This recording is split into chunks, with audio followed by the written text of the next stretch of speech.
Hi friends, welcome to biology for DSC. నేను మీ హర్లీలా.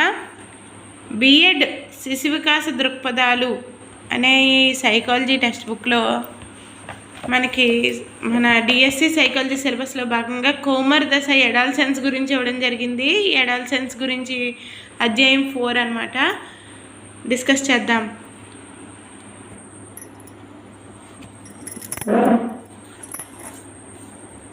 మానవ జీవితంలో కోమర్ దశ అతి ముఖ్యమైన దశగా చెప్పవచ్చు. అందుకే దీనిని వ్యక్తి జీవితంలో వసంతకాలంగా చెప్తారు. ఈ దశను ఒత్తిడి ఒడిదుడుకులతో కూడిన దశగా కూడా చెప్తారు. ఇదేంటి కోమర్ దశ అనేది అతి ముఖ్యమైన దశ. కోమర్ దశ అతి ముఖ్యమైన దశ. కోమర్ దశ అతి ముఖ్యమైన దశ. అదేవిధంగా అందుకే దీన్ని వ్యక్తి జీవితంలో వసంతకాలంగా చెప్తారు. వ్యక్తి యొక్క జీవితంలో వసంతకాలంగా చెప్తారు. ఈ దశను ఒత్తిడి ఒడిదుడుకులతో కూడిన దశగా కూడా చెబుతారు. ఒత్తిడి ఒడిదుడుకులతో కూడిన దశగా కూడా చెబుతారు. బాల్య దశకి వయోజన దశకి మధ్య ఉండే ఈ కోమర దశలో పిల్లలు స్వయం ప్రతిపత్తి గల యువతగా రూపొందుతారు. ఎలా రూపొందుతారు? స్వయం ప్రతిపత్తి గల యువతగా రూపొందుతారు. ఈ దశలో శారీరకంగాను మానసికంగాను పిల్లల్లో అనేక మార్పులు చోటు చేసుకుంటాయి. శారీరకంగాను మానసికంగాను అనేక మార్పులు చోటు చేసుకుంటాయి. శారీరకంగాను మానసికంగాను అనేక మార్పులు చోటు చేసుకుంటాయి. అందువలన పిల్లలు అటు పెద్దవారిగాను ఇటు చిన్నవారిగాను కాకుండా ప్రవర్తిస్తూ ఉంటారు. అటు పెద్దవారిగాను ఇటు చిన్నవారిగాను కాకుండా ప్రవర్తిస్తూ ఉంటారు. కోమర్ దశ ఖచ్చితంగా ఫలానా వయస్సుల మధ్య ఉంటుందని చెప్పడం చాలా కష్టం. యవ్వనారంభ దశను చేరడానికి పరిపక్వతను సాధించడానికి ఒక విశ్వవ్యాప్తమైన వయస్సును చెప్పలేము. మన దేశంలో బాలికల్లో 11 నుంచి 17 సంవత్సరాల మధ్యన, బాలురలో 13 నుంచి 19 సంవత్సరాల మధ్యన కోమర్ దశ ఉంటుందని కొన్ని నివేదికలు తెలియజేస్తున్నాయి. ఈ వయస్సులో పిల్లల్లో వచ్చే శారీరక మానసిక మార్పుల వలన ఎక్కువగా ఉద్వేగాలకు గురవుతూ ఉంటారు. ఈ వయసులో పిల్లల్లో వచ్చే శారీరక మానసిక మార్పుల వలన ఎక్కువ ఉద్వేగాలకు గురవుతూ ఉంటారు. అలాగే మేము పెద్దవాళ్ళం అయ్యామని కోమర్ దశలో పిల్లలు భావించడంతో కొన్ని సందర్భాలలో తప్పులు చేసే అవకాశంతో పాటు పెడత్రోవ పట్టే అవకాశం ఉంది. కొన్ని సందర్భాలలో తప్పులు చేసే అవకాశంతో పాటు పెడత్రోవ పట్టే అవకాశం కూడా ఉంది. ఇటీవలి కాలంలో అవసరానికి మించి ఎక్కువగా ఎలక్ట్రానిక్ డివైసెస్ వాడడం వల్ల కూడా వాటికి ఎడిక్ట్ అయ్యి ఆరోగ్య సమస్యలను ఆహ్వానించడంతో పాటు ఇంటిలోని కుటుంబ సభ్యులతో కూడా సరి అయిన సంబంధాలను కొనసాగించలేకపోతున్నారు. కాబట్టి తల్లిదండ్రులు, ఉపాధ్యాయులు ఈ వయసులోని పిల్లలకు తగిన మార్గదర్శకత్వాన్ని అందించాల్సిన అవసరం ఎంతైనా ఉంది. Next page. నెక్స్ట్ సుమంత్ 10వ తరగతి చదువుతున్నాడు. అమ్మా నాన్న ఏదో విషయం గురించి చర్చించుకుంటూ మధ్యలో కల్పించుకోబోయాడు. అప్పుడు వాళ్ళు, నువ్వు చిన్నపిల్లోడివి, నీకేం తెలియదు, వెళ్ళు అని అన్నారు. తరువాత రోజు చెప్పిన పని సరిగ్గా చెయ్యలేకపోతే పెద్దవాడివి అయ్యావు, ఇంకెప్పుడు నేర్చుకుంటావు అన్నారు. అంటే ఇక్కడ ఈ 10వ తరగతి వయసులో అంటే కోమర్ దశలో చిన్నపిల్లోడివి నువ్వు, నీకేం తెలియదు అని కూడా అంటారు. అదేవిధంగా పెద్దవాడివి అయ్యి ఇంకెప్పుడు నేర్చుకుంటావు అని కూడా అంటారనమాట. ఇలాంటి ప్రశ్నలు ఎదుర్కొంటున్నారంటే వాళ్ళు ఎవరు బాల్యదశకి వయోజన దశకి మధ్యకాలంలో ఉన్నట్టే. బాల్యదశకి వయోజన దశకి మధ్యకాలంలో ఉన్నట్టే. దీనిని ఏమంటారు? కోమర్ దశ అంటాం. బాల్యదశకి వయోజన దశకి మధ్య ఉన్న దశనే కోమర్ దశ అంటాం. ఇది అత్యంత ప్రాధాన్యత కలిగిన దశ. ఇది కోమర్ దశ. కాబట్టి నెక్స్ట్ కోమర్ దశ యొక్క లక్షణాలు, అవసరాలు, characteristics and need in adolescence. ఒక్కొక్క వికాస దశలో ఒక్కొక్క పరమైన లక్షణాలు, వికాసాన్ని అనుసరించి అవసరాలు ఉంటాయి. ఒక్కొక్క వికాస దశలో ఒక్కొక్క రకమైన లక్షణాలు, వికాసాన్ని అనుసరించి అవసరాలు ఉంటాయి. ఈ లక్షణాల పట్ల, అవసరాల పట్ల సరి అయిన అవగాహన ఉండాలి. ఒక్కొక్క వికాస దశలో ఒక్కొక్కమైన లక్షణాలు, వికాసాన్ని అనుసరించి అవసరాలు ఉంటాయి. ఒక్కొక్క వికాస దశలో ఒక్కొక్క రకమైన లక్షణాలు, వికాసాన్ని అనుసరించి అవసరాలు ఉంటాయి. ఈ లక్షణాల పట్ల, అవసరాల పట్ల సరి అయిన అవగాహన ఉన్నప్పుడు ఉపాధ్యాయులు కానీ ఇతరులు కానీ సరి అయిన మార్గదర్శకత్వాన్ని అందించగలుగుతారు. కౌమార దశ లక్షణాలు తెలుసుకునే ముందు అసలు కౌమార దశ అంటే ఏంటో తెలుసుకోవాలి. కౌమార దశను ఆంగ్లంలో ఎడాల్సెన్స్ అంటారు. కౌమార దశను ఆంగ్లంలో ఎడాల్సెన్స్ అంటారు. ఈ ఎడాల్సెన్స్ అనే పదము లాటిన్ భాషలోని ఎడాల్సరీ అనే పదం నుంచి గ్రహించబడింది. ఎడాల్సెన్స్ అనే పదము లాటిన్ భాషలోని ఎడాల్సరీ అనే పదం నుంచి గ్రహించబడింది. దీని అర్థం పరిపక్వత చెందడం, టు గ్రో ఇంటూ మెచ్యూరిటీ. దీని అర్థం ఏంటంటే పరిపక్వత చెందడం, టు గ్రో ఇంటూ మెచ్యూరిటీ. యవ్వనారంభ దశతో ప్రారంభమై వయోజన దశ వచ్చే వరకు ఉండే దశనే కౌమార దశ అంటారు. కౌమార దశను ఆంగ్లంలో ఏమంటాము? ఎడాల్సెన్స్ అంటాం కదా. ఈ ఎడాల్సెన్స్ అనే ఇంగ్లీష్ పదము, ఆంగ్ల పదము లాటిన్ భాషలోని ఎడాల్సరీ అనే పదం నుంచి గ్రహించబడింది. ఎడాల్సరీ అంటే ఏంటి? పరిపక్వత చెందడం, టు గ్రో ఇంటూ మెచ్యూరిటీ అని అర్థం. పరిపక్వత చెందడం అని అర్థం ఎడాల్సెన్స్ అంటే. ఎడాల్సరీ అనే లాటిన్ పదం నుంచి వచ్చింది. ఎడాల్సరీ అంటే ఏంటి? పరిపక్వత చెందడం, టు గ్రో ఇంటూ మెచ్యూరిటీ అని అర్థం. నెక్స్ట్, యవ్వనారంభ దశతో ప్రారంభమై వయోజన దశ వచ్చే వరకు ఉండే దశను కౌమార దశ అని అంటారు. యవ్వనారంభ దశతో ప్రారంభమై వయోజన దశ వచ్చే వరకు ఉండే దశనే కౌమార దశ అని అంటారు. ఎలిజబెత్ హార్లాక్ 13 లేదా 14 సంవత్సరాల మధ్య కాలం నుంచి 18 సంవత్సరాలు వచ్చే వరకు ఉండే దశను కౌమార దశగా పేర్కొన్నారు. ఎలిజబెత్ హార్లాక్ 13 లేదా 14 సంవత్సరాల మధ్య కాలం నుండి 18 సంవత్సరాలు వచ్చే వరకు ఉండే దశనే కౌమార దశగా పేర్కొన్నారు. ఎలిజబెత్ హార్లాక్ 13 లేదా 14 సంవత్సరాల మధ్య కాలం నుండి 18 సంవత్సరాలు వచ్చే వరకు ఉండే దశనే కౌమార దశగా పేర్కొన్నారు. ఎవరు? ఎలిజబెత్ హార్లాక్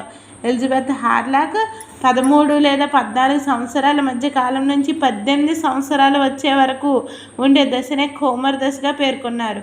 నెక్స్ట్ ఎవరు? మనకి ప్రపంచ ఆరోగ్య సంస్థ కౌమార దశను 10 నుంచి 19 సంవత్సరాల మధ్య కాలంగా నిర్వచించింది. ప్రపంచ ఆరోగ్య సంస్థ కౌమార దశను ఎంతగా నిర్వచించింది అంటారు? 10 నుంచి 19 సంవత్సరాల మధ్య కాలంగా నిర్వచించింది. 10 నుంచి 19 సంవత్సరాల మధ్య కాలంగా నిర్వచించింది. అంతేకాకుండా ఈ దశను పూర్వ కౌమార దశ వయస్సు అంతేకాకుండా ఈ వయసుని ఏమంటారు? పూర్వ కౌమార దశ వయస్సు. 10 నుంచి 13 సంవత్సరాల మధ్య కౌమార దశ వయస్సు. ఇక్కడేంటి? మనకి ప్రపంచ ఆరోగ్య సంస్థ కౌమార దశను 10 నుంచి 19 సంవత్సరాల మధ్య కాలంగా పేర్కొంది. అంతేకాకుండా మళ్ళీ కౌమార దశను 3 దశలుగా విభజించింది అనమాట. పూర్వ కౌమార దశ ఎప్పుడు? 10 నుంచి 13 సంవత్సరాలు. పూర్వ కౌమార దశ 10 నుంచి 13 సంవత్సరాలు. మధ్య కౌమార దశ వయస్సు 14 నుంచి 16 సంవత్సరాలు. మధ్య కౌమార దశ వయస్సు 14 నుంచి 16 సంవత్సరాలు. మరియు ఉత్తర కౌమార దశ వయస్సు 17 నుంచి 19 సంవత్సరాలుగా వర్గీకరించింది.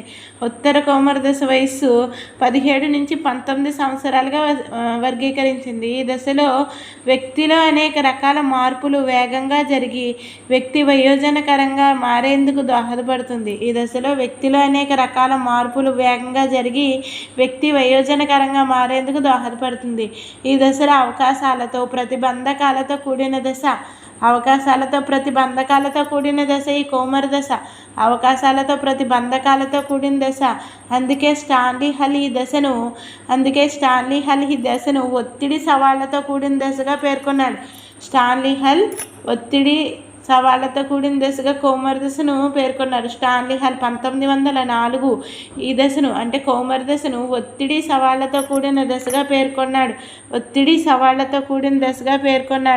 నెక్స్ట్, ఎరిక్సన్ ప్రకారం కౌమార దశలో పాత్ర గుర్తింపు, పాత్ర సందిగ్ధం అనే సాంఘిక క్లిష్ట పరిస్థితిని ఎదుర్కొంటారు.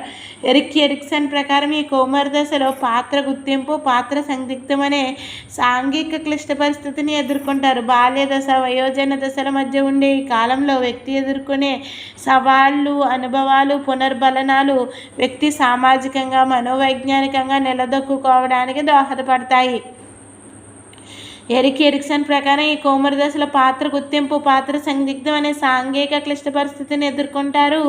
బాల్య దశ, వయోజన దశల మధ్య ఉండే ఈ కాలంలో వ్యక్తి ఎదుర్కొనే సవాళ్ళు, అనుభవాలు, పునర్బలనాలు వ్యక్తి సామాజికంగా, మనోవైజ్ఞానికంగా నిలదొక్కుకోవడానికి దోహదపడతాయి, సామాజికంగా మనోవైజ్ఞానికంగా నిలదొక్కుకోవడానికి దోహదపడతాయి. నెక్స్ట్ కౌమారదశ లక్షణాలు. కౌమారదశ లక్షణాలు మిగిలిన దశ లక్షణాలకు విభిన్నంగా ఉంటాయి. కౌమారదశ చాలా ప్రాముఖ్యత గల దశ. కౌమారదశ చాలా ప్రాముఖ్యత గల దశ. బాల్య దశ నుంచి వ్యక్తి వయోజనుడిగా మారేందుకు ఈ దశలోని మార్పులు అనుభవాలు అత్యంత ప్రాధాన్యత వహిస్తాయి. ఈ దశలో వ్యక్తిపై శారీరక మానసిక వికాసాలు రెండూ ప్రభావం చూపుతాయి. శారీరక మానసిక వికాసాలు రెండూ ప్రభావం చూపుతాయి. ఈ దశలో ఏర్పడే మార్పుల వలన పొందే అనుభవాల వలన వ్యక్తి వైఖరులలో, అభిరుచులలో, విలువలలో, ఉద్వేగ వికాసంలో, భావ వ్యక్తీకరణలో అనేక మార్పులు చోటు చేసుకుంటాయి. భవిష్యత్తు ప్రవర్తనను నిర్దేశించే దశ అత్యంత ప్రాధాన్యత కలిగినదిగా చెప్పవచ్చు. ఈ కౌమారదశ చాలా ప్రాముఖ్యత గల దశ. బాల్య దశ నుంచి వ్యక్తి వయోజనుడిగా మారేందుకు ఈ దశలోని మార్పులు అనుభవాలు అత్యంత ప్రాధాన్యత వహిస్తాయి. ఈ దశలో వ్యక్తిపై శారీరక మానసిక వికాసాలు రెండూ ప్రభావం చూపుతాయి.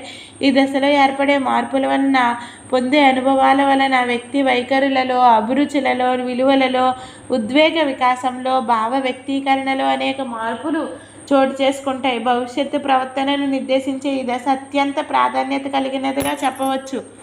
కాబట్టి మనం ఏం చెప్పవచ్చు? కౌమారదశ చాలా ప్రాముఖ్యత గల దశ. నెక్స్ట్ కౌమారదశ సంధి దశ.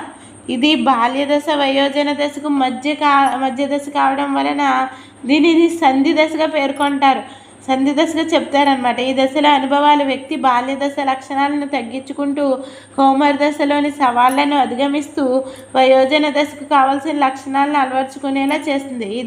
ఈ కౌమార దశలో అనుభవాలు ఏం చేస్తాయి? వ్యక్తిని బాల్య దశ లక్షణాలను తగ్గించుకుంటూ కౌమార దశలోని సవాళ్లను అధిగమిస్తూ వయోజన దశకు కావాల్సిన లక్షణాలను అలవర్చుకునేలా చేస్తుంది. ఈ కౌమార దశ సంధి దశ. కాబట్టి ఈ కౌమార దశ బాల్య దశ వయోజన దశకు మధ్య దశ కావడం వలన దీనిని సంధి దశగా చెప్పవచ్చు. ఈ దశలోని అనుభవాలు వ్యక్తి బాల్య దశ లక్షణాలను తగ్గించుకుంటూ కౌమార దశలోని సవాళ్లను అధిగమిస్తూ వయోజన దశకు కావలసిన లక్షణాలను అలవర్చుకునేలాగా చేస్తుంది. వయోజన దశకు కావలసిన లక్షణాలను అలవర్చుకునేలాగా చేస్తుంది. నెక్స్ట్ కౌమార దశ మార్పు చెందే దశ. కౌమార దశలో శారీరకపరమైన మార్పులు వేగంగా జరిగినట్లే వారి మానసిక, ఉద్వేగ, సాంఘిక, నైతిక వికాసాలలో వేగవంతమైన మార్పులు చోటు చేసుకుంటాయి. కౌమార దశలో శారీరకపరమైన మార్పులు వేగంగా జరిగినట్లే వారి మానసిక, ఉద్వేగ, సాంఘిక, నైతిక వికాసాల్లో వేగవంతమైన మార్పులు చోటు చేసుకుంటాయి. ఈ దశలో నడకలోను, నడవడికలోను అనేక మార్పులు కనబడతాయి. ఈ దశలో జరిగే లైంగిక పరిపక్వత, తీవ్రమైన ఉద్వేగాలు, అభిరుచులలో, అలవాట్లలో, నైతికతలో అనేక మార్పులకు కారణమవుతాయి. ఈ కౌమార దశ మార్పు చెందే దశ కదా. కౌమార దశలో శారీరకపరమైన మార్పులు వేగంగా జరిగినట్లే వారి మానసిక, ఉద్వేగ, సాంఘిక, నైతిక వికాసాల్లో వేగవంతమైన మార్పులు చోటు చేసుకుంటాయి. ఈ దశలో నడకలోను, అదేవిధంగా నడవడికలోను అనేక మార్పులు కనబడతాయి. ఈ దశలో జరిగే లైంగిక పరిపక్వత, తీవ్రమైన ఉద్వేగాలు, అభిరుచులలో, అలవాట్లలో, నైతికతలో అనేక మార్పులకు కారణమవుతాయి. కౌమార దశ అనేది మార్పు చెందే దశ అనమాట. అలవాట్లలో, నైతికతలో అనేక మార్పులకు కారణమవుతాయి. లైంగిక పరిపక్వత, తీవ్రమైన ఉద్వేగాలు, అభిరుచులలో, అలవాట్లలో, నైతికలలో అనేక మార్పులకు కారణమవుతాయి. కాబట్టి కౌమార దశ ఏంటి? మార్పు చెందే దశ. కౌమార దశ మార్పు చెందే దశ. నెక్స్ట్ సమస్యలతో కూడుకున్న దశ. కౌమార దశలోని పిల్లల్లో అనేక రకాల మార్పులు రావడంతో పాటు సిగ్గు, బిడియం ఎక్కువగా ఉండడం జరుగుతుంది. వారిలో జరిగే మార్పులపై సరియైన అవగాహన లేక ఇతరులతో చెప్పుకోలేక సతమతమవుతారు. బాల్య దశలోని సమస్యలకు పిల్లలు పెద్దల యొక్క సలహాలను తీసుకున్న ఈ దశలో పిల్లలు స్వతంత్రత కొరకు తపన పడడం వలన ఒక్కోసారి జటిలమైన సమస్యలను ఎదుర్కోవాల్సి ఉంటుంది. అనుభవ రాహిత్యం వలన, ఆలోచనలలో స్థిరత్వం లేకపోవడం వలన, తొందరపాటు నిర్ణయాల వలన అనేక సమస్యలు ఎదుర్కొంటారు. సమస్యలతో కూడుకున్న దశ అనుకున్నాం కదా కౌమార దశ. ఈ కౌమార దశలో పిల్లల్లో అనేక రకాలైన మార్పులు రావడంతో పాటు సిగ్గు బిడియం ఎక్కువగా ఉండడం జరుగుతుంది. వారిలో జరిగే మార్పులపై సరియైన అవగాహన లేక అంటే ఎవరికి వారికే ఈ మార్పులపై అవగాహన ఉండదు. ఇతరులతో చెప్పుకోలేక సతమతం అవుతూ ఉంటారు. సిగ్గు బిడియం అనేవి ఎక్కువగా ఉంటాయి. బాల్య దశలోని సమస్యలకు పిల్లలు పెద్దల సలహాలను తీసుకున్న ఈ దశలో పిల్లలు స్వతంత్రత కొరకు తపన పడడం వలన ఒక్కోసారి జటిలమైన సమస్యల్ని ఎదుర్కోవాల్సి ఉంటుంది. స్వతంత్రత కొరకు తపన పడుతూ ఉంటారు కౌమార దశలో పిల్లలు. ఒక్కోసారి జటిలమైన సమస్యల్ని ఎదుర్కోవాల్సి ఉంటుంది. అనుభవ రాహిత్యం వలన, ఆలోచనలలో స్థిరత్వం లేకపోవడం వలన, తొందరపాటు నిర్ణయాల వలన అనేక సమస్యలు ఎదుర్కొంటారు. నెక్స్ట్, గుర్తింపు కోసం శోధించే దశ. ఎరిక్సన్ చెప్పినట్లుగా ఈ దశలో వ్యక్తి గుర్తింపు కోసం ప్రాకులాడతాడు. పాత్ర గుర్తింపు, పాత్ర సందిగ్ధం అనే సాంఘిక క్లిష్ట పరిస్థితిని ఎదుర్కొంటారు. పాత్ర గుర్తింపు, పాత్ర సందిగ్ధం. ఈ దశలో ఎరిక్సన్ చెప్పింది ఏంటి? పాత్ర గుర్తింపు, పాత్ర సందిగ్ధం అనేది కౌమార దశలో ఎదుర్కొనే సాంఘిక క్లిష్ట పరిస్థితి. ఎరిక్సన్ ప్రకారం సమవయస్కుల బృందాలలో గుర్తింపు కోసం తమ వేషధారణ, నడక, మాట్లాడే తీరులలో మార్పులు చూపడం ద్వారా గుర్తింపుకు ప్రయత్నిస్తూ ఉంటారు. ఉత్తర బాల్య దశలో పిల్లలు తమ ముఠా ప్రమాణాలు అనుసరించిన కౌమార దశలో వ్యక్తులు తమకు ప్రత్యేక గుర్తింపు వచ్చేలాగా కొన్ని మార్పులు కోరుకుంటారు. కౌమార దశల వ్యక్తులు తమకు ప్రత్యేక గుర్తింపు గురించి చూస్తారు. పాత్ర గుర్తింపు, పాత్ర సందిగ్ధం అన్నారు ఎరిక్సన్. సాంఘిక క్లిష్ట పరిస్థితిని ఎదుర్కొంటారు కౌమారులు అని చెప్పారనమాట ఎరిక్సన్. ఈ కౌమార దశల వ్యక్తి గుర్తింపు కోసం ప్రాకులాడతాడు. పాత్ర గుర్తింపు, పాత్ర సందిగ్ధం అనే సాంఘిక క్లిష్ట పరిస్థితిని ఎదుర్కొంటారు. సమవయస్కుల బృందాలలో గుర్తింపు కోసం తమ వేషధారణ, నడక, మాట్లాడే తీరులలో మార్పులు చూపడం వలన గుర్తింపుకు ప్రయత్నిస్తూ ఉంటారు. ఉత్తర బాల్య దశలో పిల్లలు తమ ముఠా ప్రమాణాలు అనుసరించిన కౌమార దశల వ్యక్తులు తమకు ప్రత్యేక గుర్తింపు వచ్చేలాగా కొన్ని మార్పులు కోరుకుంటారు. నెక్స్ట్, వాస్తవానికి భిన్నమైన ఆలోచనలు ఉండే దశ.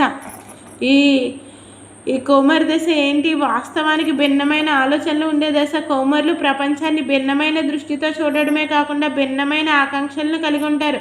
ప్రపంచాన్ని భిన్నమైన దృష్టితో చూస్తారు కౌమారులు. అదేవిధంగా భిన్నమైన ఆకాంక్షలను కలిగి ఉంటారు. ప్రపంచాన్ని మార్చేయాలి అనే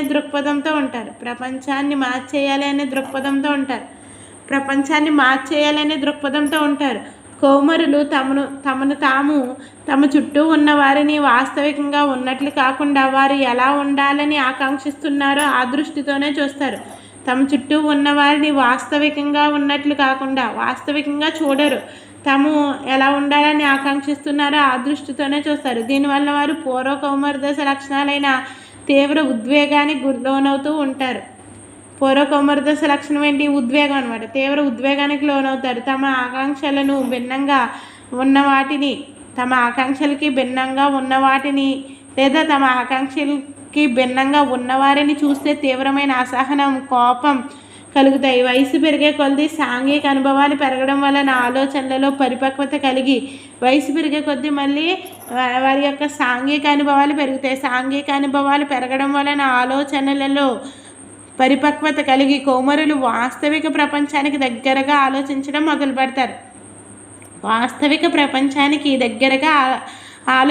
మొదలు పెడతారు. నెక్స్ట్, వయోజన దశకు ప్రవేశ మార్గం ఈ కౌమార దశ. ఈ దశలో అనుభవాలు పొందే మార్పులు వారి కౌమార దశలోని ప్రవర్తనను సరియైన ఆకృతిని ఇచ్చి వయోజన దశలో అడుగుపెట్టేలా చేస్తాయి. ఈ దశ పూర్తయ్యే నాటికి వ్యక్తి వయోజన దశ లక్షణాలను ప్రదర్శిస్తాడు.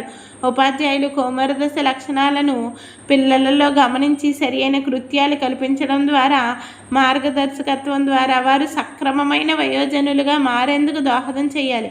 అంటే ఇక్కడ వయోజన దశకు ప్రవేశ మార్గంగా కౌమార దశను చెప్పవచ్చు. ఈ దశలోని అనుభవాలు పొందే మార్పులు వారు కౌమార దశలోని ప్రవర్తనకి సరి అయిన ఆకృతిని ఇచ్చి వయోజన దశలో అడుగు పెట్టేలా చేస్తాయి. ఇక్కడ ఏంటి? కౌమార దశలో వచ్చే అనుభవాలు కానీ మార్పులు కానీ కౌమార దశలోని ప్రవర్తనకి సరి అయిన ఆకృతిని ఇస్తాయి. సరి అయిన ఆకృతిని ఇచ్చి వయోజన దశలో అడుగుపెట్టేలాగా చేస్తాయి. ఈ దశ పూర్తయ్యే నాటికి వ్యక్తి వయోజన దశ లక్షణాలను ప్రదర్శిస్తాడు.